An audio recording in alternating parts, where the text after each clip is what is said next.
అందరికీ వందనాలు తెలియజేస్తున్నాను. ప్రియులారా, దేవుని వాక్యాన్ని మనం ధ్యానం చేసుకుందాం. ఇవాళ మన కొరకు ఏర్పాటు చేయబడిన వాక్య భాగం అపోస్తల కార్యముల గ్రంథం 2వ అధ్యాయము 38వ వచనాన్ని చదువుకుందాం. అపోస్తల కార్యముల గ్రంథము 2వ అధ్యాయము 38వ వచనం. పేతురు, మీరు మారు మనసు పొంది పాప క్షమాపణ నిమిత్తము ప్రతివాడు యేసుక్రీస్తు నామమున బాప్తిస్మము పొంది అప్పుడు మీరు పరిశుద్ధాత్మ అను వరమును పొందుదురు. చాలు, ప్రార్థన చేసుకుంటాం. కృపగల ప్రభువా, పరిశుద్ధుడా, జీవాధిపతి, మీకు వందనాలు. ఆయన ఈ ఉదయ సమయంలో ఈ పరిశుద్ధ దినాన మీ పక్షంగా నిలబడి మీ లేఖనములు బోధించడానికి అల్పుడైన నాకు ఇచ్చిన ఈ సమయం కొరకు మిమ్మల్ని స్తుతిస్తూ ఉన్నాను. ప్రభువా, నన్ను మీ స్వాధీనంలో పెట్టుకోండి. మాట్లాడవలసిన దాన్ని మాత్రమే మాట్లాడినట్లు నా మీద మీ కృప ఉంచండి. అలాగే వింటున్న సంఘాన్ని జ్ఞాపకం చేసుకొని వినగలిగే చెవి, గ్రహించే మనస్సు, పాటించే జీవితాలను మా అందరికీ దయచేయడం యేసుక్రీస్తు వారి శ్రేష్టమైన నామంలో ప్రార్థించి అడిగి వేడుకుంటున్నాము తండ్రి. ప్రియులారా, పరిశుద్ధ గ్రంథంలో నుంచి ఈ సంవత్సరం మనం ధ్యానం చేస్తున్న ధ్యానాంశం మూలవాక్యం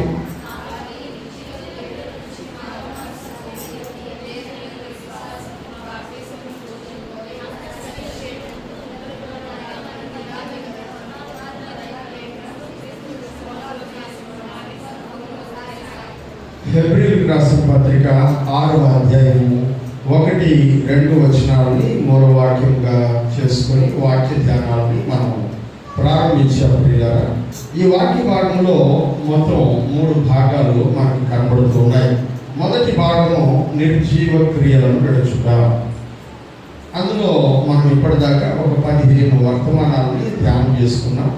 ఆ భాగం పూర్తి చేసుకుని ఇవాళ 2వ భాగంలో మనం ప్రవేశించాం. 2వ భాగము క్రీస్తును గురించిన మూలోపదేశములను మాని అనే అంశాన్ని మనం ప్రస్తుతం ధ్యానం చేసుకుంటూ ఉన్నాం. దీని తర్వాత సంపూర్ణమగుటకై సాగిపోదాము అనే అంశంలోనికి మనం వెళ్ళబోతున్నాం. ఈ 2వ భాగంలో ఇప్పటి వరకు మనము 2 వర్తమానాలు ధ్యానం చేసుకున్నాం.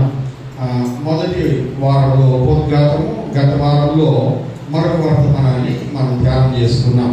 ఈ భాగం గురించి మనం ధ్యానించుకునేటప్పుడు ఉపోద్ఘాతంలో క్రీస్తుని గురించిన మూలోపదేశములను మానివేయాలి అంటే లోక సంబంధమైనటువంటి మూలపాఠములు, వాక్య సంబంధమైన మూలపాఠములు అని 2 రకాలుగా విభజించారు. గత వారం లోక సంబంధమైన మూలపాఠములు అంటే ఏంటి అనే విషయాన్ని గురించి దేవుని వాక్యం ద్వారా మనం నేర్చుకున్నాం. మరొకసారి ఆ భాగాన్ని మీకు నేను జ్ఞాపకం చేసి ముందుకెళ్ళడానికి ఇష్టపడుతూ ఉన్నాను. గలతీయులకు రాసిన పత్రిక 4వ అధ్యాయము 3వ వచనంలో ఈ మాటని మనం చదువుదాం. అటువలే మనము బాలుడమై ఉన్నప్పుడు లోక సంబంధమైన మూలపాఠములకు లోబడి దాసులమై ఉంటిమి. అక్కడ లోక సంబంధమైన మూలపాఠములు అనే మాటని మనం చూస్తూ ఉన్నాం. ఈ లోక సంబంధమైన మూలపాఠములు అంటే ఏంటి అనే విషయాన్ని గురించి గత వారంలో చాలా సవివరంగా మనము నేర్చుకున్నాం. దానికి ఎందుకంటే ఎక్కువగా మనం మాట్లాడుకోవాల్సిన అవసరం లేదని అనిపించి తర్వాత వర్తమానంలోనికి 2వ భాగంలోనికి వెళ్తూ ఉన్నాం. అందులో వాక్య సంబంధమైన మూలపాఠములు లేదా క్రీస్తుని గురించిన మూలోపదేశములు అనే అంశంలోనికి మనం వెళ్తూ ఉన్నాం. హెబ్రీయులకు రాసిన పత్రిక 6వ అధ్యాయం 1-2 వచనాలలో మనకు ఒక 7 అంశాలు మూలపాఠాలుగా ఇవ్వబడ్డాయి. అవి బేస్ క్రైస్తవ విశ్వాసానికి పునాది లాంటి పాఠాలు. వాటిని గురించి ఒక్కొక్క అంశాన్ని గురించి మనం కొన్ని వారాల పాటు ధ్యానం చేసుకోబోతూ ఉన్నాం. వాటిలో మొట్టమొదటి అంశము మారు మనస్సు పొందుట అనే అంశాన్ని గురించి ఇవాళ మనం ధ్యానం చేసుకోబోతూ ఉన్నాం. హల్లెలూయా. దేని గురించి ధ్యానం చేసుకోబోతున్నాం? మారు మనస్సును గురించి ధ్యానం చేసుకోబోతూ ఉన్నాం. అయితే మారు మనస్సు గురించి అనగానే మీరు వేరే ఆలోచనలోనికి వెళ్ళిపోయి ఉండొచ్చు. కానీ మనము క్రీస్తుని గురించినటువంటి మూలోపదేశములు అనే పాఠంలో మారు మనస్సు అంటే ఏంటి, మారు మనస్సును ఎవరు పొందాలి, మారు మనస్సు పొందకపోతే ఏం జరుగుతుంది, ఈ విషయాల గురించి ఈ మొదటి భాగంలో నేర్చుకున్నాం. ఇది ఒక వారంలో అవ్వదు, 2-3 వారాలు కంటిన్యూషన్ ఉంటుంది మారు మనస్సు అనేటువంటి పాఠం. కనుక మొదటి భాగంలో మనము మారు మనస్సు అంటే డెఫినేషన్ ఏంటి, నిర్వచనం ఏంటి, మారు మనస్సు ఎవరు పొందాలి, ఎవరు మారు మనస్సు పొందాలి, మారు మనస్సు పొందినటువంటి వాళ్ళ యొక్క జీవిత విధానం ఎలా ఉంటుంది, ఈ విషయాల గురించి ఇవాళ కొద్ది నిమిషాలు నేను మీతో మాట్లాడడానికి ఇష్టపడుతూ ఉన్నాను. ప్రియులారా, మారు మనస్సు అనేది 2 రకాలుగా పరిశుద్ధ గ్రంథం తెలియజేస్తుంది. 2 types of repentance. 2 రకాలైన మారు మనసు. ఏమిటి ఈ 2 రకాలైన మారు మనసు? మారు మనసు అంటే మనసు మార్చుకోవడం, అంతే కదా. 2 రకాలైనటువంటి మారు మనసు ఏమిటి? ఒకటే కదా ఉండాలి అని మనం అనుకుంటాం. కానీ దేవుని గ్రంథంలోనే, పరిశుద్ధ గ్రంథంలోనే 2 రకాలైనటువంటి మారు మనస్సును గురించి బైబిల్ గ్రంథం తెలియజేస్తుంది. ఒకటి, అవిశ్వాసులు మారు మనస్సు పొందరు. ఎవరు? అవిశ్వాసులు, అన్ని జనులు మారు మనస్సు పొందరు. రెండవది, మారు మనస్సు పొందిన వాళ్ళు మరలా మారు మనస్సు పొందరు. హల్లెలూయా. మారు మనస్సు పొందిన వాళ్ళు మరలా మారు మనస్సు పొందరు.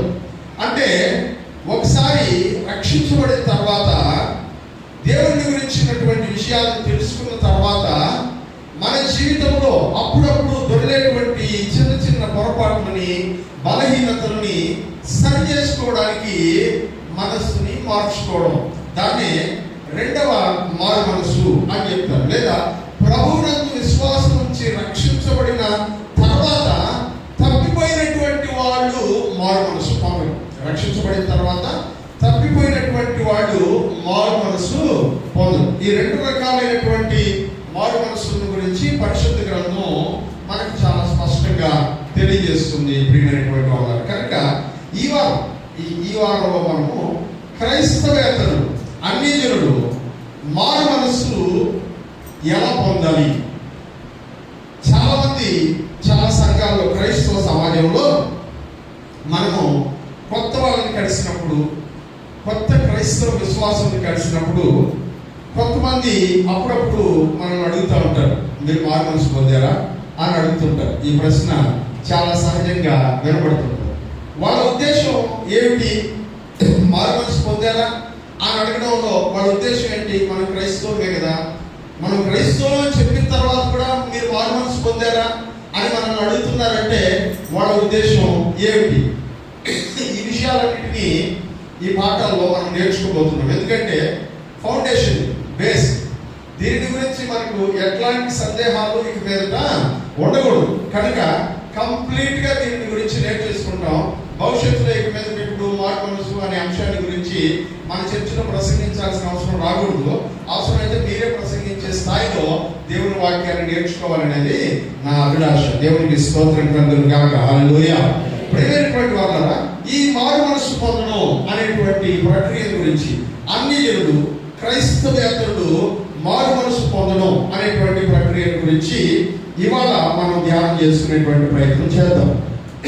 మనం చదువుకున్నటువంటి వాక్య భాగంలో అపోస్తలుల కార్యముల గ్రంథము 2వ అధ్యాయం 38వ వచనంలో చదవండి. మరలా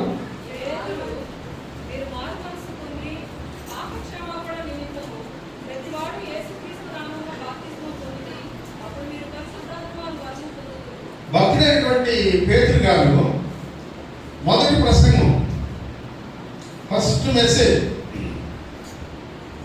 క్రైస్తవ సమాజంలోనే ఫస్ట్ మెసేజ్. అంతకుముందు ఎవరు అంత ప్రసంగాలు చేయాలి. యేసు ప్రభు తర్వాత, యేసు ప్రభు అంతకుముందు ప్రసంగాలు చేశాడు. బాప్తిస్మిచ్చి యోహాను ప్రసంగం చేశాడు. కానీ రక్షించబడినటువంటి విశ్వాసులు మొట్టమొదటి సువార్త ప్రకటనని ఈ గ్రంథం 2వ అధ్యాయంలో, అపోస్తలుల కార్యాల గ్రంథం 2వ అధ్యాయంలో ప్రసంగించడాన్ని మనం చూస్తాం. ఆ ప్రసంగంలో భక్తుడైనటువంటి పేతురు గారు ఇలా అంటున్నారు. కొంతమంది ప్రజలను ఉద్దేశించి, తన ఎదుట వింటున్నటువంటి జనాన్ని ఉద్దేశించి ఆయన మాట్లాడుతూ, మీరు మారు మనసు పొందాలి అనే మాటని ఆయన తెలియజేస్తున్నట్టుగా వాక్యంలో మనం చూస్తూ ఉన్నాం. దేని గురించి మారు మనసు పొందాలి?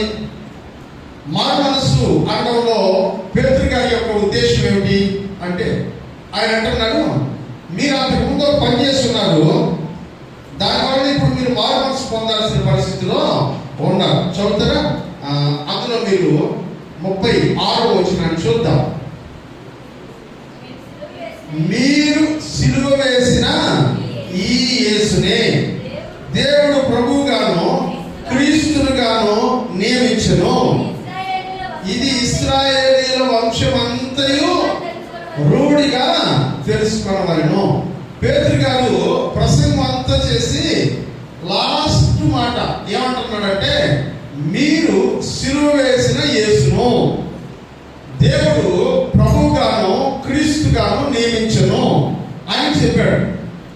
ఆ మాట చెప్పగానే వింటున్నటువంటి జనాలు, కొన్ని వేల మంది అక్కడ ఉన్నారు, వింటున్నటువంటి జనాలు వాక్యంలో ఏమని రాస్తుందంటే, వారు ఈ మాట విని హృదయంలో నొచ్చుకొని అని రాసి 1 అనే ఫుట్ నోట్స్ లో ఏమని రాస్తుందంటే, హృదయంలో పొడవబడిన వారై ఏమన్నారంట? పొడవబడిన వారై సహోదరులారా మేము ఏమి చేతుమని పేతురును కడమ అపోస్తలులను అడగగా, ఇప్పుడు విన్నటువంటి వాళ్ళు, వాక్యం విన్నటువంటి వాళ్ళు రెస్పాండ్ అవుతున్నారు వాక్యానికి. ఎలా రెస్పాండ్ అవుతున్నారంటే, నిజమే మేము యేసు ప్రభుని సిలువ వేశాము అని ఒప్పుకుంటున్నారు. ఎందుకంటే యేసు ప్రభు సిలువ వేయబడి ఆ రోజు కరెక్ట్గా 50వ రోజు. హల్లెలూయా! ఎన్నో రోజు? 50వ రోజు, 50th డే, పెంతెకొస్తు దినమున అని 2వ అధ్యాయం 1వ వచనంలో మనము చదువుదాం. పెంతెకొస్తు అంటే 50వ రోజు అని అర్థం. మరి బైబిల్లో పెంతెకొస్తు అనేది పండుగ అన్నది కదా. ఆయన సందేహం మీరు వస్తుంది, అవునా? పెంతెకొస్తు అని పండుగ దినమున అని వాక్యంలో రాశారు కదా. అదే పండుగ అని మీకు వస్తుంది కదా. ఎందుకు వచ్చిందో ఆ పండుగ? మీరు కూడా అట్లాంటి పండుగ చేస్తున్నారో లేదో నేను మీకు చెప్తాను. పెళ్ళిళ్ళు అయిన తర్వాత, ఎప్పుడు కొత్తగా పెళ్ళి అయిన తర్వాత ఓ పండుగ చేస్తారు. అది వాళ్ళ ఇంటి వరకే పండుగ, వాళ్ళ ఇంటి వరకే పండుగ. ఊళ్ళో వాళ్ళందరూ చేసుకున్నారు ఆ పండుగని. మనం క్రిస్మస్, న్యూ ఇయర్, దీపావళి ఇవన్నీ అందరం చేసుకుంటాము. కానీ ఇది వాళ్ళ ఇంటి వరకే పండుగ, పెళ్ళైన వాళ్ళ ఇంటి వరకే పండుగ. మళ్ళీ ముఖ్యంగా చెప్పాలంటే పెళ్లి కూతురు పెళ్లి కొడుకే ఆ పండుగ. ఏం పండుగ అది?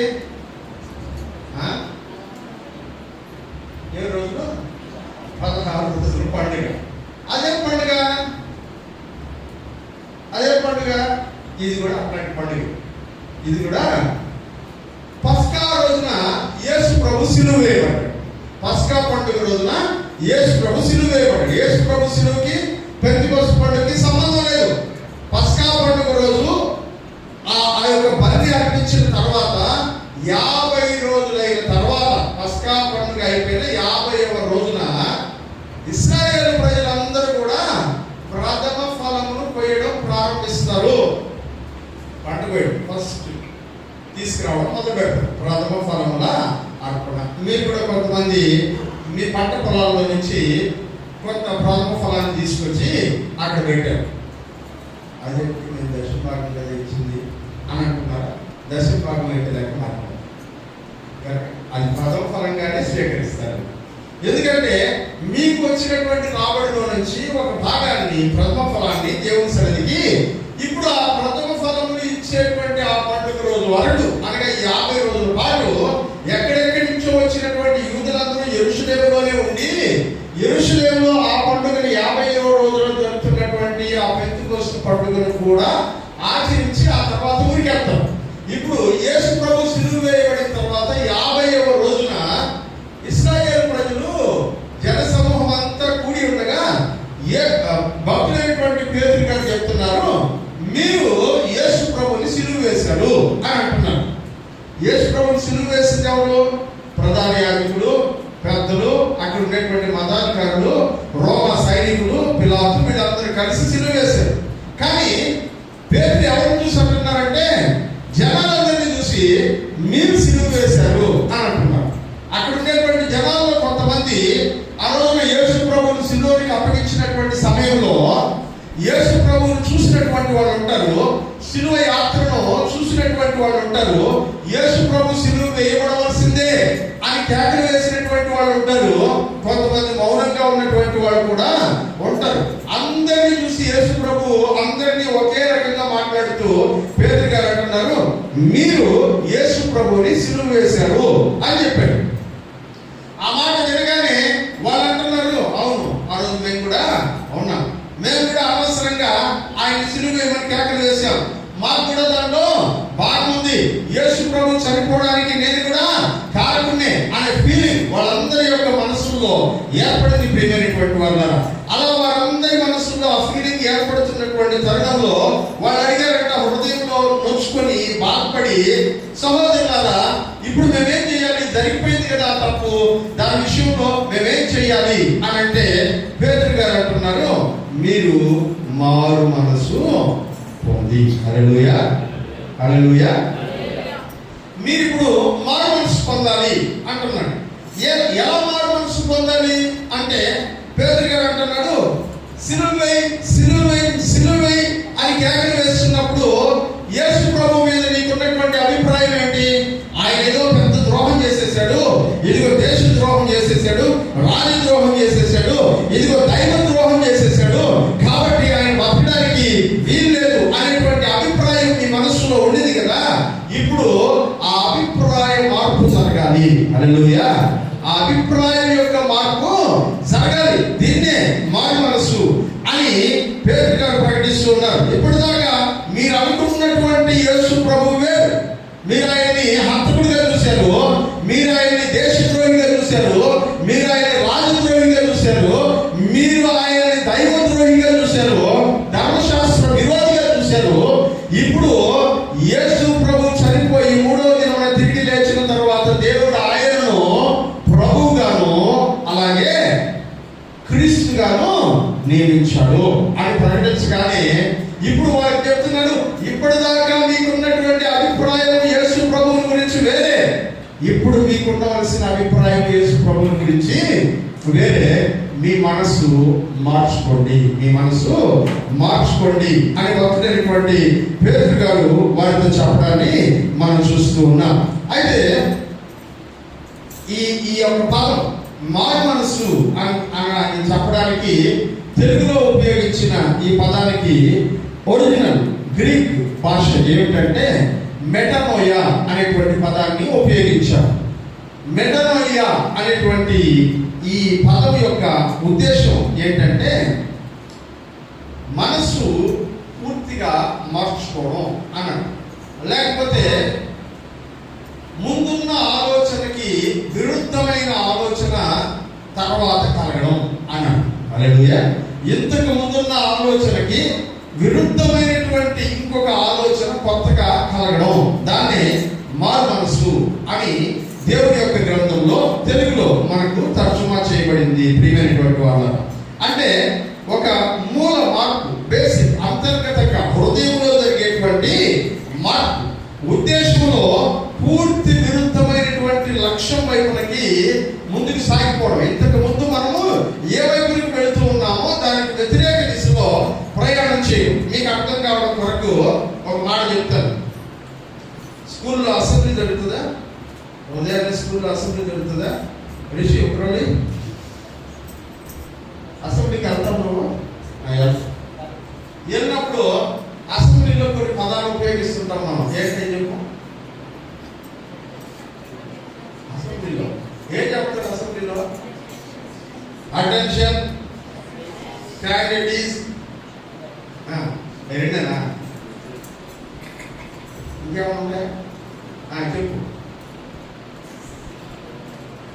నేను ఆ పదార్థం కోసం అడగట్లేదు నేను. అంటే బడికి వెళ్ళి బ్యాచ్లో ఉండాలి. మిగతా వాళ్ళందరూ ఎప్పుడు దాటేసినారు, వాళ్ళందరూ స్కూల్ రైతు దాటేసినారు, అందుకని అడగ గుర్తు రావడా.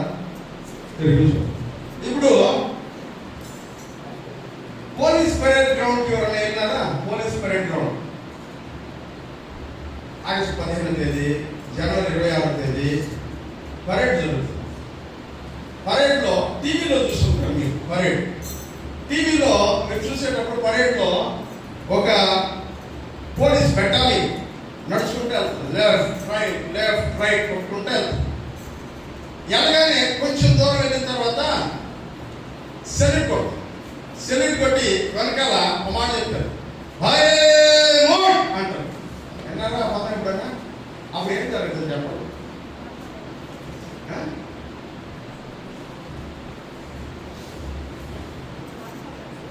ఏం జరుగుతుంది? మీరు ఇలా ఉంటే రైట్ సైడ్ మీ కుడి వైపుకి ఇలా ఒక స్టెప్ తిప్పి ఇలా నిలబడి సెల్యూట్ అంటారు. అంటే ఒక్క సైడ్ 90 degrees యాంగిల్లో తిరగమని. అలా కాకుండా ఇలా నిలబడుకుని ఉన్నప్పుడు ఇంకొక పదం నిలబడుతుంది, పీచే అంటారు. అంటే అర్థం ఏంటో తెలుసా? ఇప్పుడు మీరున్న డైరెక్షన్లోనికి నుంచి 180 degrees యాంగిల్లో తిరిగి ఇలా 180 degrees యాంగిల్లో తిరిగి ఇలా వెళ్ళమని చెప్తారు. అంటే కంప్లీట్ ట్రాన్స్ఫర్మేషన్. నువ్వు ఇప్పుడు దాకా ఏ దిశ వైపుకి వెళ్తున్నావో ఆ దిశలో నుంచి వెనక్కి తిరిగి వెళ్ళడం, దీన్నే మారు మనసు అంటారు. అక్కడ ఉపయోగించినటువంటి పదం మెటనోయియా అనేటువంటి పదం దానికి సంబంధించింది. మిలిటరీలో ఉపయోగించేటువంటి లాంగ్వేజ్. ఇప్పుడు మనం చెప్పుకున్నాం కదా, మిలిటరీలోను పోలీస్ పరేడ్లోను ఉపయోగించేటువంటి లాంగ్వేజ్ ని బైబిల్ గ్రంథం రాసేటప్పుడు మెటనోయియా అనే పదాన్ని ఉపయోగించి రాశారు. అంటే అర్థం ఏంటి తెలుసా? నువ్వు ఏ వైపునికి అయితే వెళుతూ ఉన్నావో ఆ వైపునికి వెళ్ళడం ఆగిపోయి ఒక్కసారిగా వెళుతున్నటువంటి డైరెక్షన్ మార్చుకొని రివర్స్ తిరిగి నువ్వు వచ్చిన దారిలోనే తిరిగి వెళ్ళిపో. ఇక మీద ఆ దారిలో ముందుకి వెళ్ళడానికి వీల్లేదు. కంప్లీట్ ఆపోజిట్ డైరెక్షన్ లో వెళ్ళాలి అని చెప్పడం, దీన్నే మారు మనసు అంటారు. హల్లెలూయా. అంటే ఇప్పటిదాకా మనం ఆలోచిస్తున్న ఆలోచన విధానానికి పూర్తి భిన్నమైనటువంటి ఆలోచన విధానం వైపుకి తిరగడం. మన జీవిత లక్ష్యం ఇప్పటిదాకా ఒకటైతే ఇప్పుడు జీవిత లక్ష్యం పూర్తి విరుద్ధమైనటువంటి దిశలోనికి కొనసాగడం, దీన్నే మారు మనసు మార్చుకోవడం అంటారు. ఏదైనా ఒక సంఘటన జరిగిన తర్వాత ఇంతకు ముందు ఆలోచించినట్టు కాకుండా కొత్తగా పూర్తి భిన్నంగా ఆలోచించడాన్ని మారు మనసు అని అంటారు. ప్రియమైనటువంటి వాళ్ళు, మారు మనసు అంటే ఎమోషన్ కాదు. మారు మనసు అంటే ఎమోషన్ కాదు. ఈరోజు నేను వాక్యం చెప్తున్నాను. నేను వాక్యం చెప్తున్నప్పుడు కొంతమందికి భావోద్వేగంతో కన్నీళ్ళు వస్తాయి.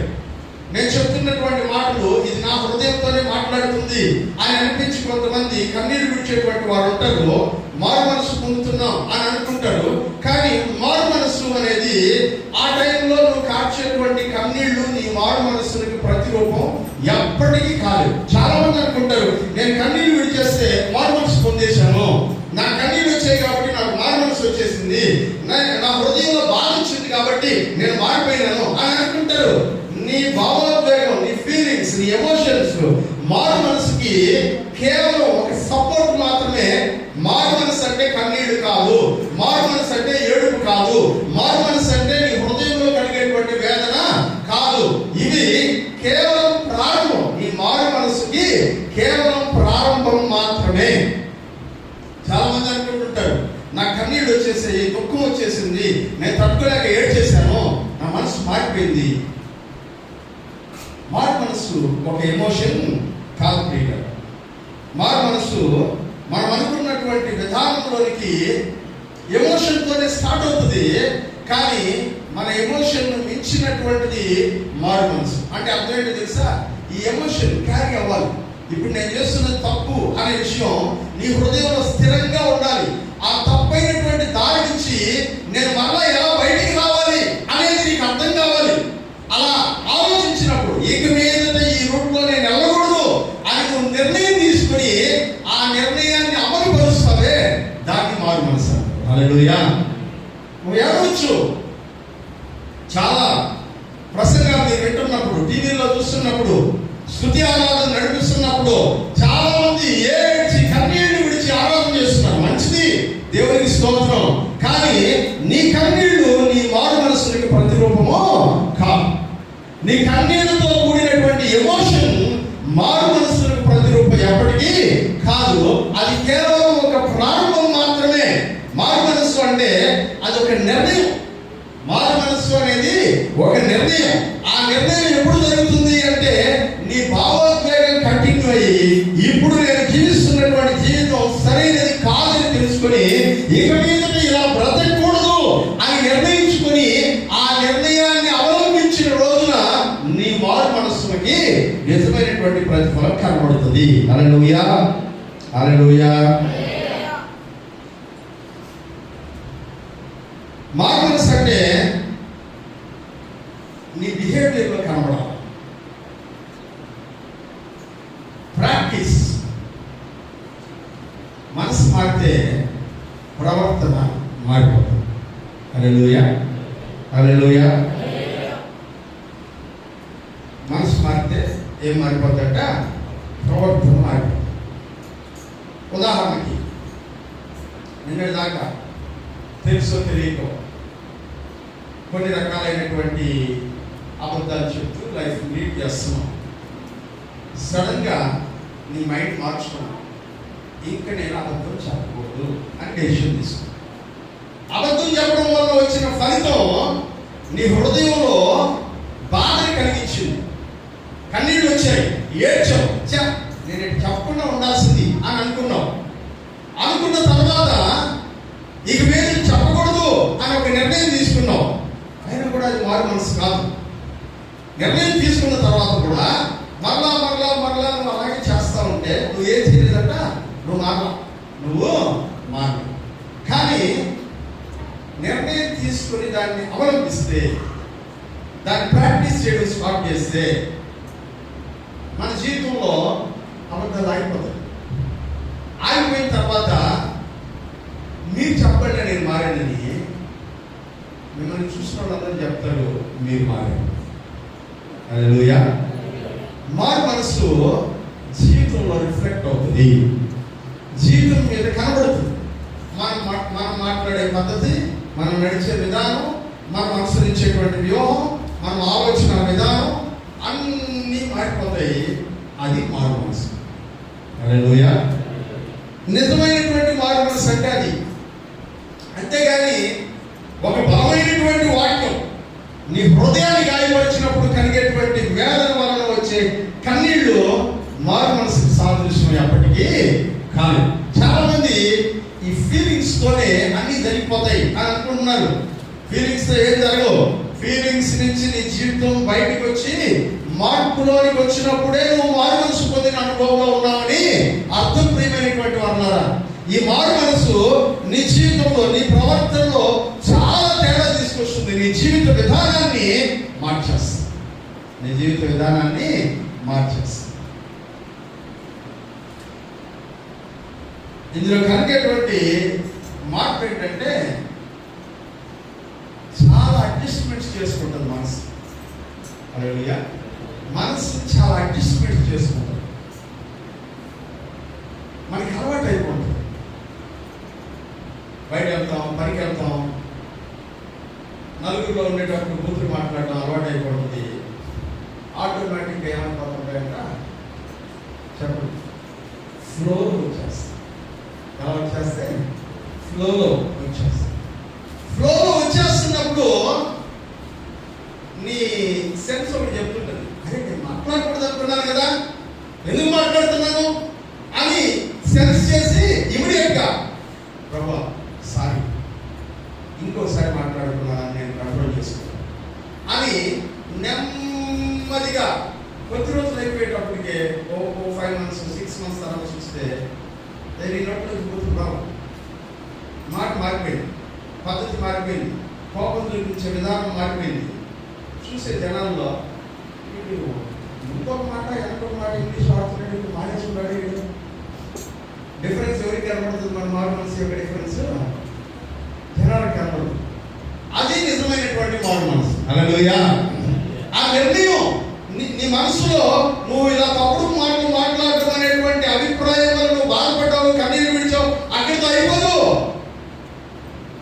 ఇక నేను చేయకూడదు అనే నిర్ణయం అవలంబించి చూపించాలా, అది మారు మనసు. హల్లెలూయా. అలాంటి మారు మనసు అడ్జస్ట్మెంట్స్ కోరుకుంటుంది. నీ జీవితంలో నీ మనసులో చాలా అడ్జస్ట్మెంట్స్ చేసుకోవాల్సి వస్తుంది. ఇప్పటిదాకా నువ్వు అనుసరిస్తున్న విధానం, ఇప్పటిదాకా ఆలోచిస్తున్న విధానం, ఇదిగో ఒకదాని వెంబడి ధారాపాతంగా వచ్చేటువంటి పదాల కలయిక, వాటన్నిటిని అడ్జస్ట్ చేసుకుంటూ ఆ అడ్జస్ట్మెంట్స్ చేసుకోవడమే కష్టం. అడ్జస్ట్మెంట్స్ చేసుకోవడమే, సర్దుబాటు చేసుకోవడం చాలా కష్టం. అలా సర్దుబాటు చేసుకుని మన ఆలోచన విధానాన్ని కనుక మార్చుకోగలిగితే అది నిజమైనటువంటి మార్పు. హల్లెలూయా. చాలా గణనీయమైనటువంటి మార్పు, గుర్తించదగినటువంటి జీవన విధానాన్ని ఒక వ్యక్తికి అలవాటు చేసేటువంటి ప్రక్రియ మారు మనసు.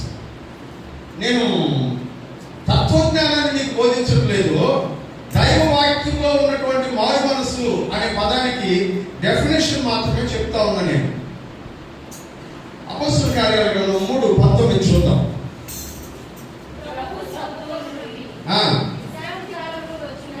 ప్రభు సముఖము నుండి విశ్రాంతి కాలములు వచ్చినట్లును మీ కొరకు నియమించిన క్రీస్తు యేసును ఆయన పంపునట్లును మీ పాపమును తుడిచివేయబడు నిమిత్తమును ఏం చేయాలంటే మీరు మారు మనసు పొందండి. ఏమి తుడిచివేయబడాలంట? పాపములు తుడిచివేయబడినట్లు మారు మనసు కంప్లీట్ గా మార్చుకోండి. ఎంతగా మారిపోవాలంటే మీ పాపములు, ఇప్పటిదాకా ఉన్నటువంటి పాపములు ఇంకెవరికి గుర్తు రాకూడదు. మీ ప్రజెంట్ లైఫ్ చూసి, హల్లెలూయా, ఈ రోజు నుంచి మీరు స్టార్ట్ అయిపోయే లైఫ్ చూసి గతంలో మీ జీవిత విధానం, ఇప్పటి మీ జీవిత విధానాన్ని చూసినటువంటి వాళ్ళకి కొద్ది రోజులైన తర్వాత మీ గతం అసలు గుర్తుకు రావు.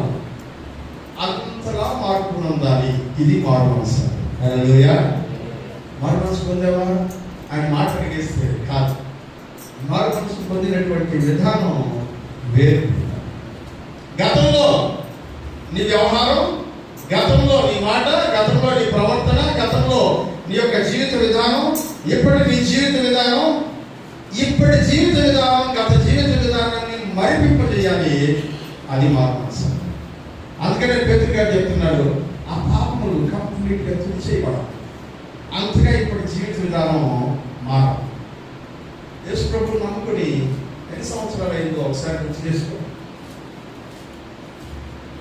బాప్తిసం తీసుకుని ఎన్ని సంవత్సరాలు అయిందో గుర్తు చేసుకో. అప్పటి నుంచి ఇప్పటికీ నీ జీవితంలో ఏం మారింది? ఏమి మారలేదంటే నువ్వు మారు మనసు పొందవు. కేవలం క్రిస్టియన్ అనే పేరు తగిలించుకున్నావు. నువ్వు మారు మనసే పొందరా. మారు మనసు పొందిన వాడు అలా ఉండదు. నేను చెప్పాను కదా, కంప్లీట్ పూర్తిగా మనకి తిరిగేసి అది మారు మనసు విధానం. మార్కు సువార్త 1:15.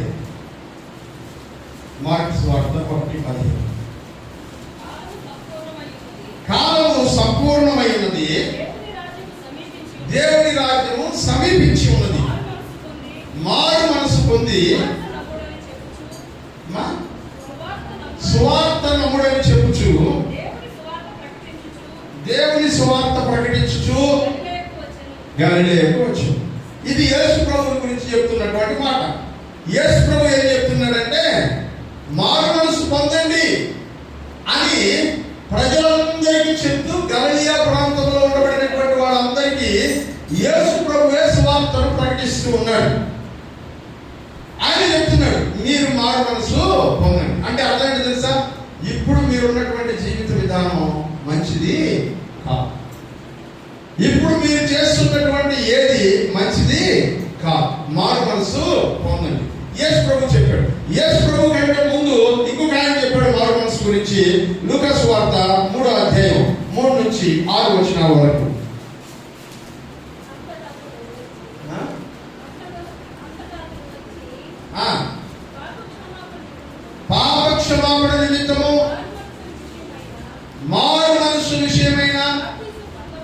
బాప్తిస్మము పొందవలెనని యోర్దాను ప్రదేశమందంతటా ప్రకటించుచుండెను. ప్రభు మార్గము సిద్ధపరచుడి, ఆయన త్రోవను సరళం చేయుడి, ప్రతి పల్లము ఓడ్చబడవలెను,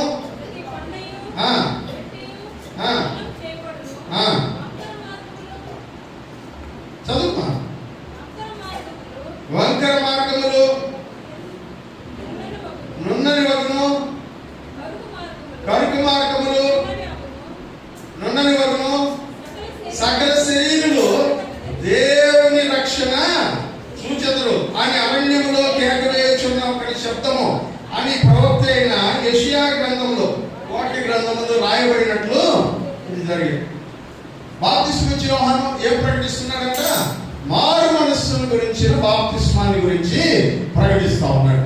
ఇప్పుడు 8వ వచనాన్ని మీరు చదివినట్లయితే ఆయన మారు మనస్సును గురించిన బాప్తిస్మాన్ని ప్రకటించిన తర్వాత 8వ వచనంలో మాట చెప్తున్నాడు, చదవండి. మారు మనస్సునకు ఏం చేయాలంట? మేము మారు మనసు పొందేశాం, వచ్చి అందరూ ఏం చేస్తున్నారంటే బాప్తిస్మం ఇచ్చి యోహాను కదా బాప్తిస్మం తీసుకుంటా ఉన్నారు. మాకు బాప్తిస్మం, మాకు బాప్తిస్మం, మాకు బాప్తిస్మం, మాకు బాప్తిస్మం. బాప్తిస్మం తీసుకుంటే ఏం చేయాలా? దానికంటే ముందు వినయం ఇప్పుడే కదా మారు మనసు పొందు. ఈ మారు మనసు పొందకుండా బాప్తిస్మం ఇచ్చి అని అడుగుతా ఉంటే ఆయన అంటున్నాడు, మారు మనస్సుకు తగిన ఫలము ఫలించండి. మారు మనస్సుకి తగినటువంటి లైఫ్ మీరు కనబడాలి. మారు మనసు పొందేసాం అంటే కుదరదు. మారు మనసు పొందినటువంటి జీవిత విధానం నీలో కనబడాలి. చదువు. అబ్రహాము మాకు తండ్రి అని మీరు అనుకున్న మొదలు పెట్టవద్దు. దేవుడు ఈ రాళ్ళ వలన అబ్రహామునకు పిల్లలు పుట్టింపగలదని మీతో చెప్తున్నాను. ఇప్పుడే గొడ్డలి చెట్ల వేరున ఉంచబడి ఉన్నది కనుక మంచి ఫలము ఫలింపని ప్రతి చెట్టును నరకబడి అగ్నిలో వేయబడినని. ఏంటంట? మారు మనస్సుకు తగిన ఫలము ఫలించండి. ఒకవేళ మీరు అలా ఫలించకపోతే బాప్తిస్మం తీసుకున్నా కూడా మీరు నరకబడి ఎక్కడ వేయబడతారంట? అగ్నిలో వేయబడతారు. అంటే అట్లేంటి తెలుసా? మారు మనసు యొక్క జీవిత విధానం నీలో కనబడాలి. ఎలా అంటే ఇందాక నేను ఒక ఎగ్జాంపుల్ చెప్పాను కదా, మనకు కూతురు మాట్లాడే అలవాటు ఉంది, దాన్ని కరెక్ట్ చేసుకోవడం. అది ప్రపంచం అందరికీ చెప్పేస్తుంది, నీ మాటలు విన్న వాళ్ళందరికీ చెప్పేస్తుంది, మనోడు మారిపోయినాడు. చెప్తుందా లేదా? మనకు ఒక అలవాటు, దారి నడవడం తగ్గిస్తూ వస్తున్నాడు, పడి పొరపాటు నాడు కాలు తట్టుకొని కింద పడతాం. కొంతమంది ఏం చేస్తాం, గొప్ప వెళ్ళిపోయి హెల్ప్ చేసుకుంటా ఇంకో బ్యాచ్ అని నవ్వుకునే బ్యాచ్. దాన్ని ఏమంటారో తెలుసా? అపహాస్యం. ఏమంటారు? ఒక్కటి చెప్తుంది, చెప్పండి.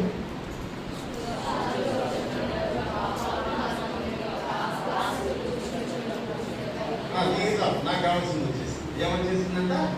అపహాస్యకులు కూర్చుంటే చూడన. ఇంతకు ముందు అందరినీ ఎంటర్ చేస్తున్నారు. మారు మనసు పొందిన తర్వాత అందరినీ గౌరవించడం నేర్చుకుంటారు. అపహాస్యం మానేసి జీవితంలో గౌరవం కనబడితే నువ్వు మారు మనసు పొందినట్టే.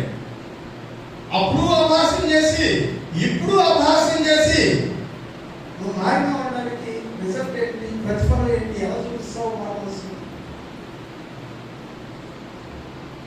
అప్పుడు ఇప్పుడు అదే క్రియలు ఉన్నాయంటే నువ్వు మారలేదు, నువ్వు మారలా. మారినానికి ఫీల్ అవుతున్నావు అంతే. నీ మారిన రిజల్ట్ జీవితంలో కనపడటం లేదు. అందుకనే మారు మనస్సుకు తగిన ఫలము ఫలించండి. రాసిన పత్రిక 7వ అధ్యాయం 10వ వచనం.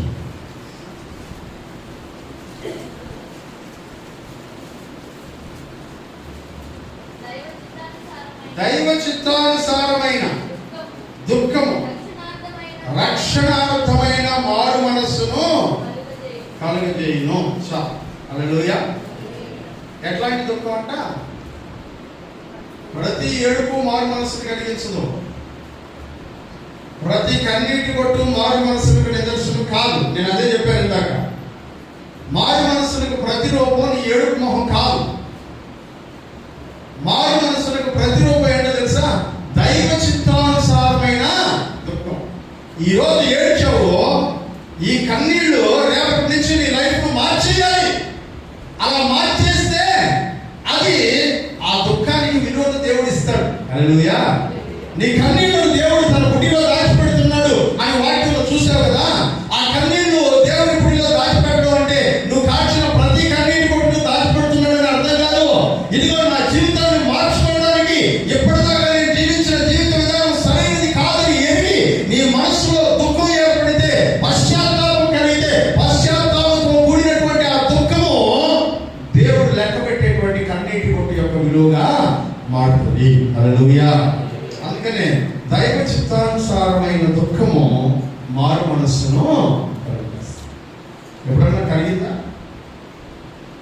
ఎప్పుడన్నా ఏడ్చారా ఇట్లాంటి దుఃఖంతో?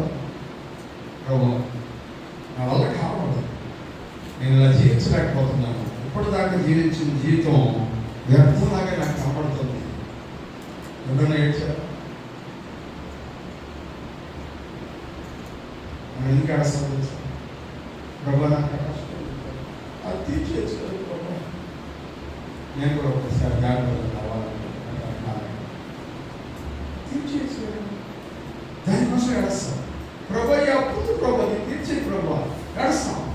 ప్రభు అనారోగ్యం ఉంది ప్రభు, నేను తట్టులేకున్నాను ప్రభు, దానికోసం ఏడుస్తాం. నీ మనసుకు పట్టినటువంటి జబ్బును లైన్ చేసుకునే దానికి ఏ రోజు నేర్చేవాడు? అది మారు. అది మారు. ఇప్పుడు నేను చెప్పాను కదా, అన్ని జనులు యేసు ప్రభువులోనికి వస్తున్నప్పుడు మారు మనసు ఉండాలి అని చెప్పాను కదా. ఎలాంటి మారు మనసు వాళ్ళకి కలిగి ఉండాలి? కొన్ని మాటలు చెప్పి నేను వర్తమానాన్ని ముగిస్తాను. రోమీయులకు రాసిన పత్రిక 1వ అధ్యాయం 18వ వచనం దగ్గరికి వెళ్దాం. రోమీయులకు రాసిన పత్రిక 1వ అధ్యాయం 18వ వచనం. దుర్నీతి చేత సత్యమును అడ్డగించు మనుషుల యొక్క సమస్త భక్తిహీనత మీదను దేవుని కోపము పరలోకము నుండి బయలుపరచబడుచు ఉన్నది. ఎందుకనగా దేవుని గురించి తెలియ సఖ్యమైనది ఏదో అది వారి మధ్య విసిదమై ఉన్నది, దేవుడు అది వారికి విసిదపరిచెను. చాలు. ఇప్పుడు వాక్యంలో చెప్తున్నాడు, దేవుడు దుర్నీతి మీద, భక్తిహీనత మీద తన కోపాన్ని కురిపిస్తూ ఉన్నాడు. ఏమిటి దుర్నీతి, ఏమిటి భక్తిహీనత అంటే వాక్యంలో చెప్తున్నాడు, దేవుడిని గురించి మనుషులకు తెలియవలసినది ఏదో అది దేవుడు ఆల్రెడీ చెప్పేశాడు. హల్లెలూయా. క్రైస్తవులకు మాత్రమే కాదు, ప్రపంచంలో పుట్టినటువంటి ప్రతి మనిషికి దేవుడి గురించి ఏం చెప్పాలనుకుంటున్నాడో దేవుడు దాన్ని చెప్పేశాడు. నీకు అది ఇంకా అర్థం కాదు. సమస్తమైనటువంటి విషయాలు దేవుని గురించి తెలియసఖ్యమైనవి ఏవైతే ఉన్నాయో అవన్నిటినీ దేవుడు చెప్పేశాడు, ఎక్స్ప్లెయిన్ చేశాడు. నాకెప్పుడు చెప్పాడు, నేను ఎప్పుడు విన్నాను అని అనుకుంటూ ఉంటే తర్వాత వచనం చదవండి. ఆయన అదృశ్య లక్షణములు, ఆయన నిత్య శక్తియు, దేవత్వమును, జగదుత్పత్తి మొదలుకొని సృష్టించబడిన వస్తువులను ఆలోచించుట వలన తేటపడుచున్నవి కనుక వారు నిరుత్తరులై. దేవుడి గురించి ఎక్కడ చెప్పాడంట? దేవుడి యొక్క అదృశ్య లక్షణాలు, తర్వాత చెప్పండి, ఆయన నిత్య శక్తి, దేవుడి యొక్క దైవత్వము, వీటిని గురించి ఎక్కడ చెప్పాడంటే దేవుడు, ఎప్పుడు చెప్పాడంటే దేవుడు అని అంటే వాక్యంలో అంటున్నాడు, సృష్టించబడినటువంటి వస్తువులను ఆలోచించడం వలన అర్థమవుతుంది అంట. వేటికి చూడటం వల్ల దేవుడి గురించి అర్థమవుతుందంట, సృష్టించబడిన వస్తువులను చూడటం వల్ల అర్థమవుతుంది. మీరు ఏం చూసుకోబడి, మీ శరీరాన్ని చూసుకోండి, మీ బాడీ, దాని గురించి ఒక 5 నిమిషాలు ఆలోచించండి. దేవుడి గురించి మీకు కంప్లీట్గా అర్థమవుతుంది. మీ శరీరం ఎలా దేవుడు డిజైన్ చేసినాడో ఆలోచించండి. స్త్రీని వేరుగా, పురుషుని వేరుగా ఎలా డిజైన్ చేశాడో ఆలోచించండి. మీ శరీరంలో ఏ చార్టింగ్ లేకుండా, చార్టింగ్ ఏమన్నా మీ బాడీకి కన్ను పెట్టుకుంటారా? లేదు కదా. అయినా సరే అన్ని అవయవాలు ఆటోమేటిక్గా పనిచేస్తున్నాయా లేదా? పెట్రోల్ పోస్తున్నారా? లేదు కదా. అన్ని పనిచేస్తున్నాయా లేదా? ఓ మనిషి ఒక ఇంధనంతో పనిచేసేటువంటి వస్తువుని తయారు చేసినప్పుడు ఆ ఇంధనం ఉన్నంత కాలమే బ్రతుకుతుంది. కానీ ఇంధనం లేకుండా కూడా కొద్ది దినములు బ్రతకగలిగేటువంటి ఒక యంత్రాన్ని దేవుడు తయారు చేసి పెట్టాడు. అది మనిషి యొక్క శరీరము. హల్లెలూయా. దీన్ని ఆలోచిస్తే ఇన్ని భాగాలతో నిర్మించినటువంటి వాడు ఇంకొక మనిషి అయ్యే అవకాశం లేదు. నా అంతటి నేనే పుట్టలేదు, నన్ను దేవుడు పుట్టించాడు అనే విషయం అందరికీ అర్థమవుతుంది. హల్లెలూయా. ప్రపంచాన్ని చూస్తే, భూలోకాన్ని చూస్తే, చంద్రుడిని చూసినప్పుడు, సూర్యుడిని చూసినప్పుడు, నక్షత్రాలను చూసినప్పుడు, ఇదిగో ప్రపంచంలో ఉండబడినటువంటి, విశ్వంలో ఉండబడినటువంటి గ్రహాలు, గ్రహ కూటాలు, నక్షత్రాలు, నక్షత్ర రాసులు, వీటన్నిటిని చూసినప్పుడు ఇదంతా దానంతటదే ఏర్పడిందా? కాదు. దీని వెనకాల ఎవరో ఉన్నాడు. కరెక్ట్ టైమింగ్లో 24 గంటలకు ఒక రౌండ్ పూర్తయిపోతుంది భూమి తిరగడం. ఇదిగో భూమి సూర్యుడి చుట్టూ తిరగడానికి కరెక్ట్గా 365 రోజులు ప్రతి ఇయర్ అలా రొటేట్ అవుతా ఉంది. కరెక్ట్గా ఒక సీజన్లో వర్షం వస్తుంది, కరెక్ట్గా ఒక సీజన్లో ఎండ ఎక్కువ అవుతుంది, కరెక్ట్గా ఒక సీజన్లో చలి పడుతుంది. ఇవన్నీ చూసినప్పుడు దీని వెనకాల ఎవరో ఒక మాస్టర్ ప్లాన్ ఉంది అని అర్థమవుతుంది. ఆయన ఎవరంటే దేవుడు. హల్లెలూయా. దేవుడి గురించి చెప్పశక్యమైనది ఏదో దేవుడు ముందుగానే చెప్పేశాడు. ఎక్కడ కూడా నీ చుట్టూ ఉండేటువంటి జంతువుల్ని, పక్షుల్ని, మనుషుల్ని, వీటన్నిటిని చూడటం ద్వారా నీకు అర్థమైపోవాలా. ఇప్పుడు అలా అర్థం చేసుకోవాల్సినటువంటి నువ్వు అర్థం చేసుకోకుండా 22వ వచనం 21 కూడా చదువు. మరియు దేవుడు ఉన్నాడనే విషయం ఇవన్నీ చూడటం ద్వారా వాళ్ళకి అర్థమైన తర్వాత కూడా ఆయన్ని దేవుడిగా మహిమపరచలేదు, దేవుడికి కృతజ్ఞతాస్తుతులు చెల్లింపులు లేదు. కానీ తమ వాదముల యందు ఏమంటున్నారంట? వాదించుకుంటున్నారంట. అది ఇప్పుడు పుట్టుంటది, ఇది ఇప్పుడు పుట్టుంటది, దానికదే పుట్టుకొచ్చేసింది భూమి, దానికదే పుట్టుకొచ్చేసి సూర్యుడు, చంద్రుడు, నక్షత్రాలు, నేను కూడా దానికి నా అంతటి నేనే పుట్టేశాను, దీనికి ఏం లాజిక్ లేదు, దీనికి ఏం స్పెషల్ శక్తి, ఎనర్జీ అవసరం లేదు, అవన్నీ వాటంతా జరిగిపోతుంది. కాదు ప్రియులారా, తెలిసి కూడా వాదించుకుంటూ సమయాన్ని వృధా చేస్తున్నటువంటి జనాలు మేము మేధావులము, శాస్త్రవేత్తలము, తెలివిగలిగిన వాళ్ళము అని చెప్పుకుంటున్నటువంటి ప్రజల గురించి దేవుడు మాట్లాడుతూ ఉన్నాడు. 22వ వచనం. వారి అవివేక హృదయము అంధకారమైనను తాము జ్ఞానులమని చెప్పుకొనుచు బుద్ధిహీనుడైరి. వాళ్ళు ఏమని చెప్పుకుంటున్నారంట? మేము జ్ఞానులు అనుకుంటున్నారు, కానీ నిజానికి జ్ఞానం కనపడటం వాళ్ళ దగ్గర, దేవుడిని చూసేటువంటి జ్ఞానం వాళ్ళ దగ్గర లేదు. కనుక వాళ్ళు బుద్ధిహీనులు అయిపోయారు. ఇప్పుడు వాళ్ళు ఏం చేస్తున్నారో ఇది చాలా ఇంపార్టెంట్. 27వ వచనం. వాళ్ళు దేవుడు ఎట్లాంటి వాడంట? అక్షయుడు, మరణము లేనటువంటి వాడు. అక్షయుడు దేవుని మహిమను, క్షయము అనగా చచ్చిపోయేటువంటి మనుషుల యొక్కయు, పశువుల యొక్కయు,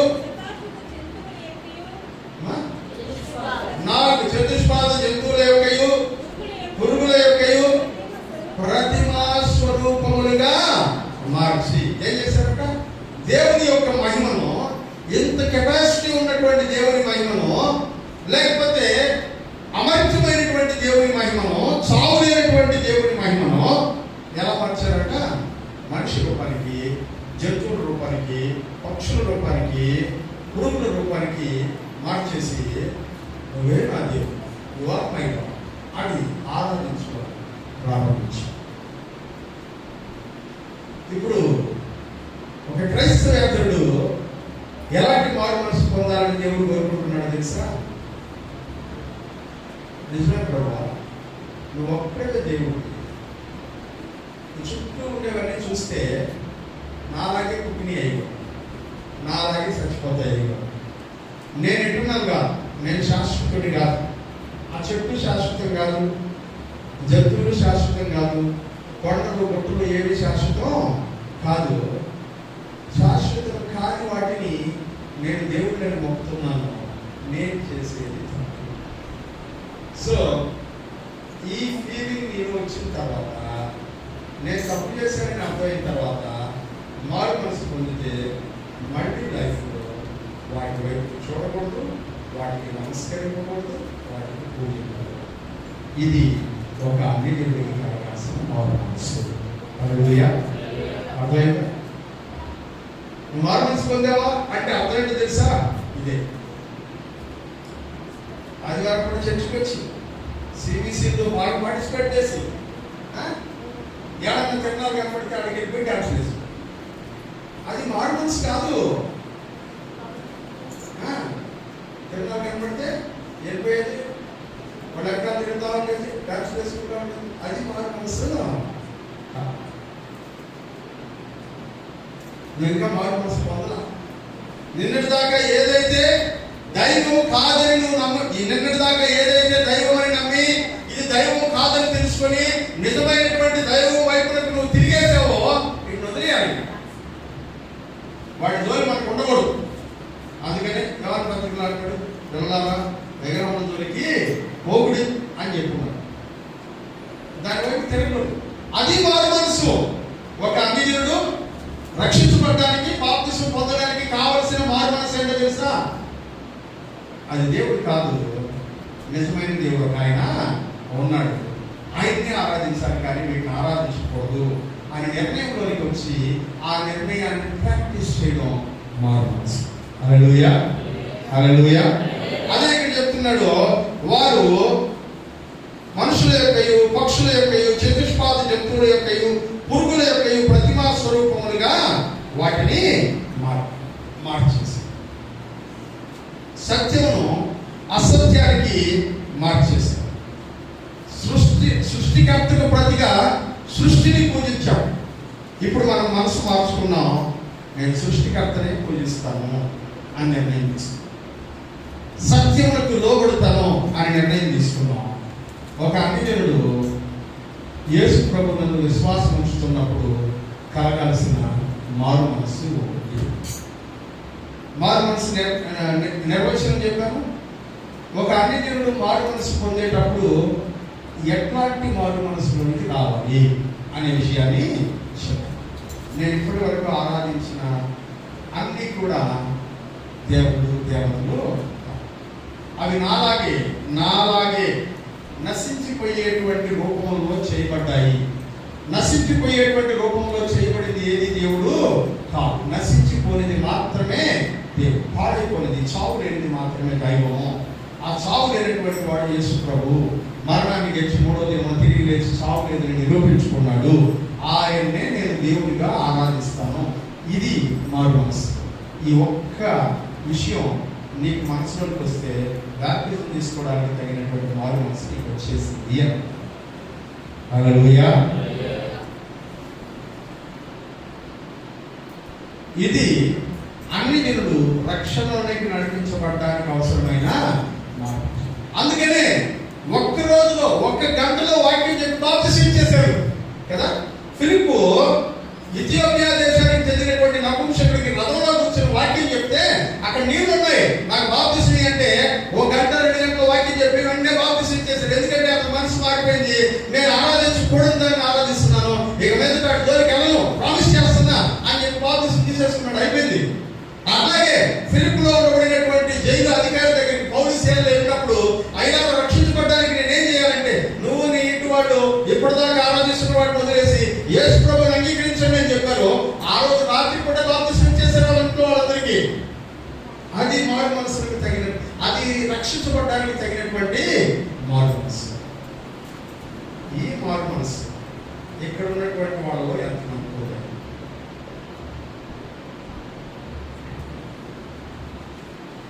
లాస్ట్ పాయింట్ ఎంతమంది పొందాను. ఎస్, నేను ఇప్పటిదాకా చేసిన తప్ప నాకు అర్థమైపోయింది. నేను ఆయన ఒక్కడిని ఆరాధిస్తాను, వేరే వాళ్ళని ఆరాధించకూడదు నిర్ణయం తీసేసుకున్నాను, దాన్ని ఇప్పటిదాకా ఫాలో అవుతున్నాను అనేవాడు అన్నాను. ఆమె మిగతా వాళ్ళందరూ ఏం చేస్తున్నారని నాకు అర్థమైంది. ఇంటింటి కాదు చెయ్యను. మార్మన్స్ అంటే అదే కదా. నేను ఒకసారి ప్రభువుని అంగీకరించాను, నిజమైన దేవుడిని తెలుసుకున్నాను, ఆ నిజమైన దేవుడు ఈయనే అని అర్థమైన తర్వాత ఇక నిజము కానటువంటి దేవుళ్ళకి నేను మొక్కడం మానేశాను. ఇది మార్మన్స్. ఈ మార్మన్స్ ఈ విషయాన్ని గ్రహించి బాప్తిసం తీసుకున్నాడు నేను.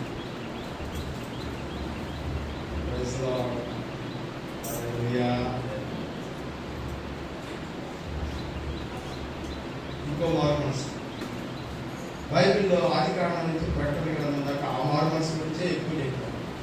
ఇప్పుడు మనం మాట్లాడుకున్నది ఓన్లీ గ్లిమ్స్, ఒక్క పార్ట్.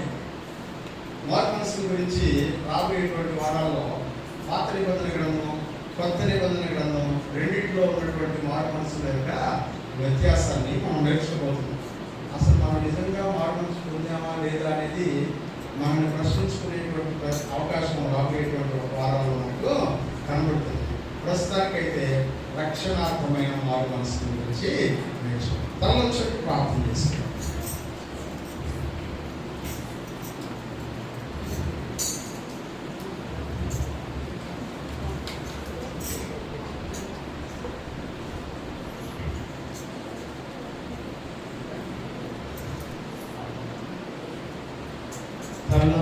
ప్రార్థన చేస్తాం.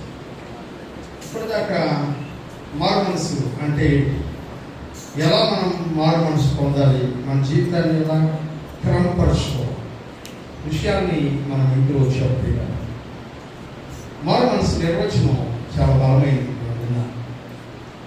ఈరోజు మనం అట్లాంటి మారు మనసులో ఉన్నామా లేదో ఒకసారి ఆలోచించు. రక్షణార్థమైన మారు మనసు గురించి మనం మాట్లాడుతున్నాం. ఆ రక్షణాత్మకమైన మారు మనసు నువ్వు పొందేవా లేదా ఒకసారి పరిశీలించు. ప్రార్థన చేసుకుంటాం, తప్పకుండా ప్రార్థన చేస్తాం.